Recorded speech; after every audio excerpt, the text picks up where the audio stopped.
Man, I'm built different, period. I was built different, man. And I've always had an eye, discipline, and a work ethic that I've had at a young age that I just applied there.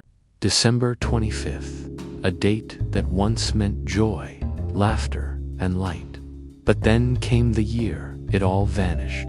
The year joy was forgotten. I am the detective who was called in to solve the strangest case of my career, the mystery of the missing mirth.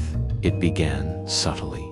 No carols on the radio, no twinkling lights on the houses. People went about their day, but the spark was gone. It was just another cold winter day. My investigation started at the source, the North Pole, but the workshops were silent, the elves listless. They remembered a job, a purpose, but the feeling behind it was a complete blank.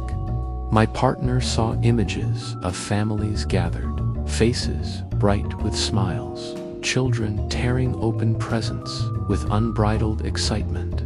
These were records of a past emotion, an artifact of a joy that no longer existed.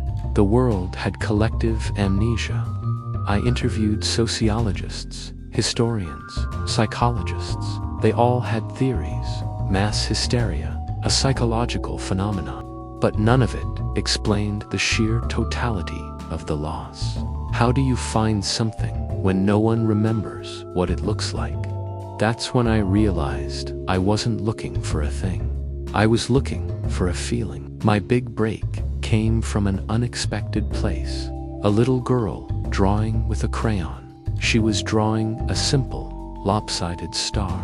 I asked her what it was for. She just shrugged and said, "It feels ... warm. It feels like it should be on top of something tall." That was it. The memory wasn't entirely gone. It was buried. It wasn't in the grand gestures or the commercial blitz. It was in the small, instinctual acts, the desire to give a gift, even without knowing why. The urge to gather with loved ones. The feeling that a bright star belongs at the top of a tree.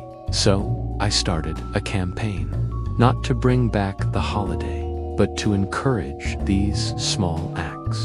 I called it the Embers Project. We urged people to do one small, kind thing for someone else. To share a meal, to hum a forgotten tune, to light a single candle against the dark. Slowly, almost imperceptibly at first, it started to work. A shared cookie between neighbors sparked a conversation.